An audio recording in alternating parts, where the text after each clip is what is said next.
So I did not record anything last week. I didn't really cover anything, mostly because other stuff. But since I've been gone, I missed out on some news that, when I decided to come back and start recording stuff again, I didn't think it was going to be that much of a deal anymore. I feel like nobody even talks about this anymore. Like, I've barely seen anyone talk about this new development in regards to the man who shot at Donald Trump, but we do have some updates in regards to a letter that was apparently found that the shooter, Ryan Ruth, I believe his name is, I think that's how you pronounce his last name, he left to some person. I don't know if the person is affiliated with him. From what I've seen, I haven't seen someone literally state who the person was. I think they're trying to stay anonymous. Apparently a letter was found which revealed that what Ryan Ruth was doing was an assassination attempt, obviously, but this was very much confirming it. We have this video here, this report by CNN. In a court filing, they say that Ruth wrote a letter that starts this way, quote, "This was an assassination attempt on Donald Trump, but I failed you. I tried my best and gave it all the gumption I could muster. It is up to you now to finish the job, and I will offer $150,000 to whomever can complete the job." Yeah, so apparently this letter, it wasn't oh, he got caught and a few days later this person got this letter, or they got it the day of the shooting. Apparently the person who had this letter had it months beforehand, but when this all went down, they finally looked at it. They didn't look at what the person gave them. We have this from CNN's report right here. A witness told investigators that Ruth had dropped off a box at his home months before, which contained ammunition, a metal pipe, miscellaneous building materials, tools, 4 phones, and various letters. After learning of the apparent assassination attempt, the witness opened the box according to the filing. To me, that's just kind of weird. You held on to these things for months. Did they tell him, hey, when you hear something, when you hear about me in the news, open this up? It's just very weird. And yeah, the letter in question basically said that apparently Ryan Ruth knew he was going to fail the assassination attempt and was essentially put a bounty on him, being I'll pay you $150,000 to complete the job. This guy's a nut job. Or, I don't know, this seems very sketchy. Why did he write a letter if he knew he was going to fail? Literally saying that, I'm going to fail. Maybe he didn't honestly think he would be able to get anywhere close. But, later in this report, it said, he came prepared. He had, armor plates or something to help him out. The setup from Ruth's position, which included bags hung on the fence with armored plates inside that were able to withstand shots from the pistol Secret Service agents carry, was nothing short of a sniper position, something you might see in a movie or a war zone. I think they're kind of, when you read this part of it, they make it seem like he was this expert who could have easily done it. I feel like this is a pretty silly situation. When you get into this guy's history, this is someone who literally went to Ukraine, tried to get I think migrants or something, tried to enlist soldiers. It's just so fucking weird. This guy's a weird guy. I mean, he does bring up in the letter a good point. He cites in the letter that Trump ended relations with Iran like a child, and now the Middle East has unraveled, which is fair, honestly. But he's a pretty weird guy. Apparently he voted for Trump in 2016, and then as time went on, he became a never Trump Republican in a sense. I don't know. He's just a very weird guy. He cares a lot about Ukraine. I don't know. I've seen he seems to be somewhat pro-Palestine, but he also a lot of his focus is on Ukraine. He literally went there. He apparently also used to live in Hawaii. He's a weird dude. That's all I can really say. But yeah, he tried to assassinate Trump. The Secret Service caught him. They shot at him. He tried to get away. The police found him. Now he is being held without bail. But there was a lot of new evidence. There was a lot of new evidence submitted by the government, including a letter Routh allegedly wrote months earlier.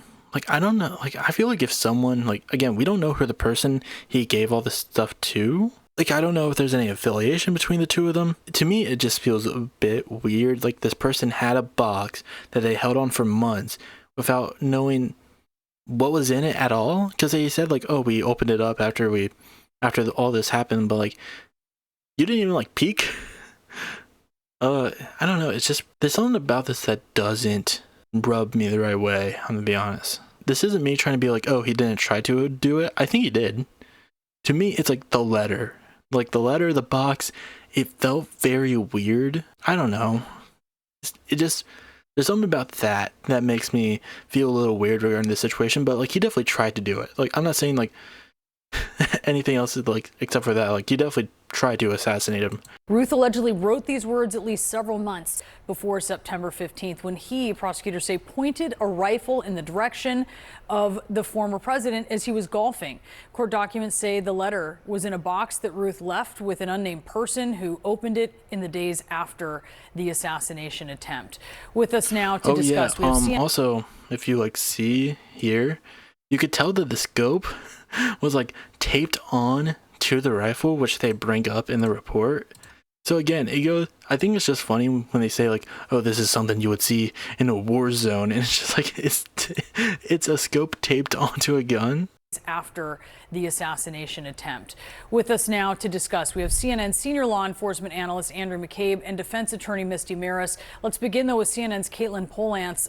Caitlin, this hearing that has been going on for quite some time. Tell us what's happening. Yeah, it's been 2 hours and 20 minutes since this hearing was supposed to start in court in Florida. We have no word on what has happened so far in court because there's no cameras there and there's such heavy security around that building. No in and out. Nobody can be coming out to tell us what's happening.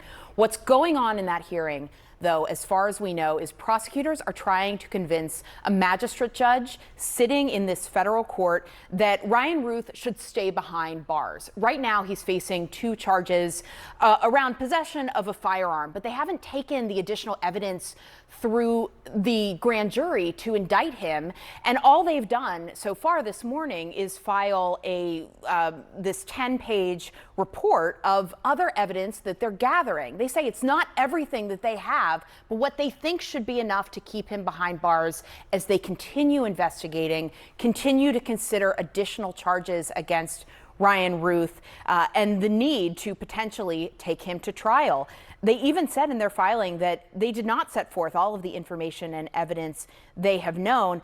And prosecutors are very likely pointing out to the judge all of this other stuff they've found about Ryan Ruth, all of the planning he apparently did to place himself at Mar-a-Lago for quite some time, seemingly waiting for Donald Trump to arrive there. Kind of cell phone records indications that he was around Mar-a-Lago, that he was around the golf course, but also that he had his passport at the time, a Google. Yeah, apparently he was planning on like running off to Mexico. Like they found in one of his cell phones, like, oh, how do you get to like Florida to Mexico?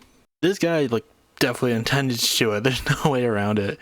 Like I don't know. This guy's like an insane person. You know how like when Biden was still in the race, he like one of his talking points was like, we did NATO. Like he would just talk about NATO all the time, about like we got Finland and you know this country and this country into NATO.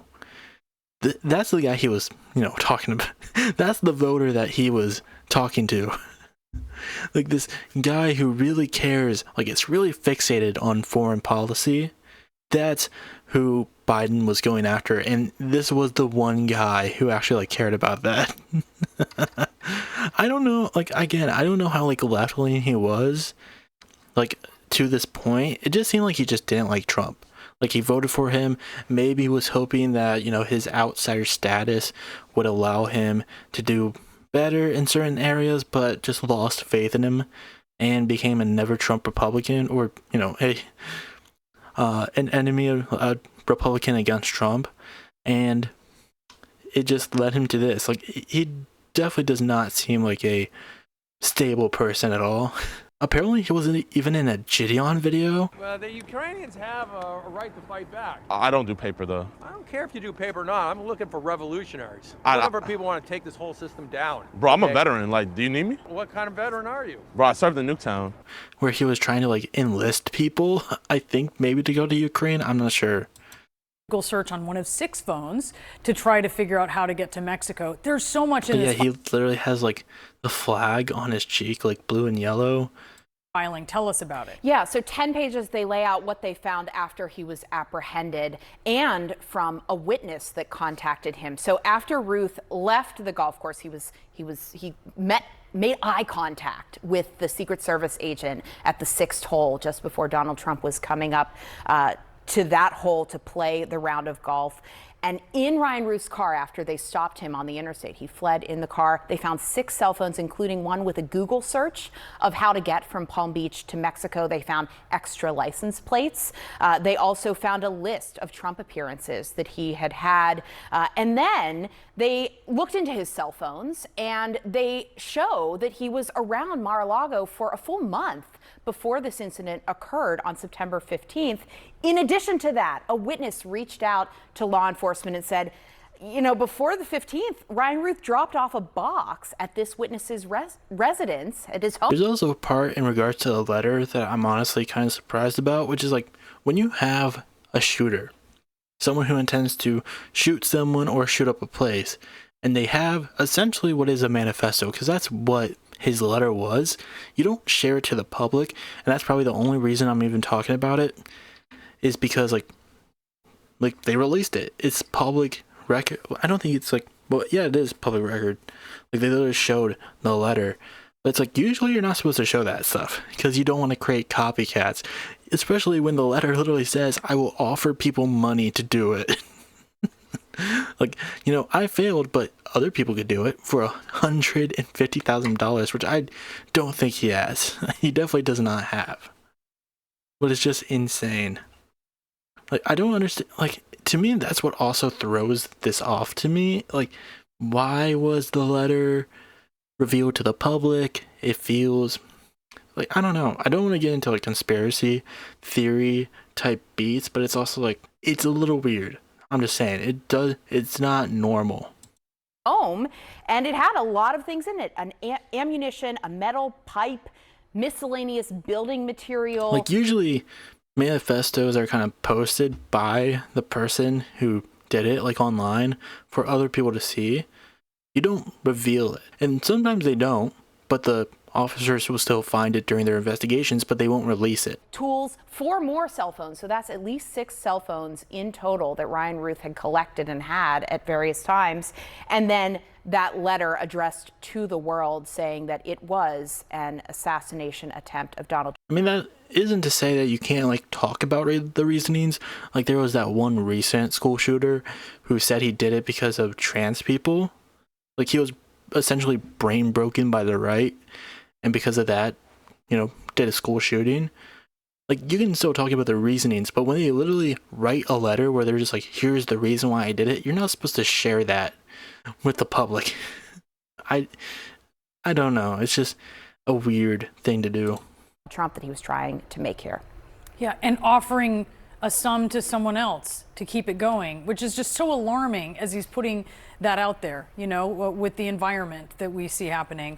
Caitlin, thank you so much for the details. I want to bring in Misty and Andy to talk about this.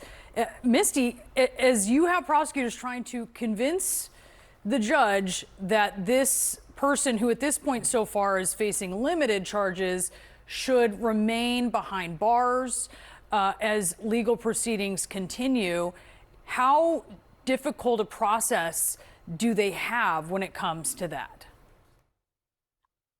Prosecutors in this case, according to this detention memo that we saw, this is a case that's going to be more favorable to the prosecutors with respect to holding him.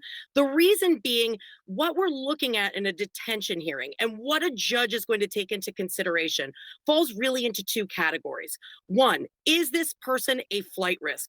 Well, we've learned from this memo that he was found with passports, travel documents. He was searching a path to Mexico, and he had already fled the scene right from the get-go. So as far as being a flight risk, there's a lot to add with respect to that argument. And I mean, I understand that through a passport, you know, travel documents sort of case, but being like he fled the scene, yeah, I would kind of do that too, especially if I'm gonna like I don't know. That's not like a critique of anything. Obviously, it's understandable why they consider him a flight risk, especially if he had all this stuff ready to go. But like, yeah, if he's getting shot at and he didn't get like, and he didn't succeed, then obviously he's just gonna go. He's like, what? I'm gonna stay here while they shoot at me? uh, Then the other component, is this person a danger? And they're going to be looking at the fact that he had these guns. He was in possession of them illegally.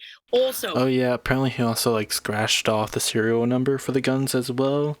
Like he wasn't supposed to have them. I'm not sure if he wasn't supposed to have them in a like a felony sense, or it was just like he shouldn't have had these guns because the serial numbers weren't there. But like, I don't know. This might be all we talk about it. We could watch the rest of this, but honestly, I don't think there's really anything else to talk about. Like, I think this is a pretty cut and dry case. Again, I think the letter part is pretty sketchy because it's like, you know, the person got it months ago, had no like idea what was even in the box, did not check it apparently. Like, it's just coming out. But like everything else is pretty straightforward. Like, it's a guy who tried to assassinate Trump, failed, got caught, you know, all that shit. Like, it seems to be pretty straightforward. More than likely, he's going to be facing jail time, obviously, especially if that letter plays a huge factor into it. Maybe he'll get the death penalty. I don't know. We'll see.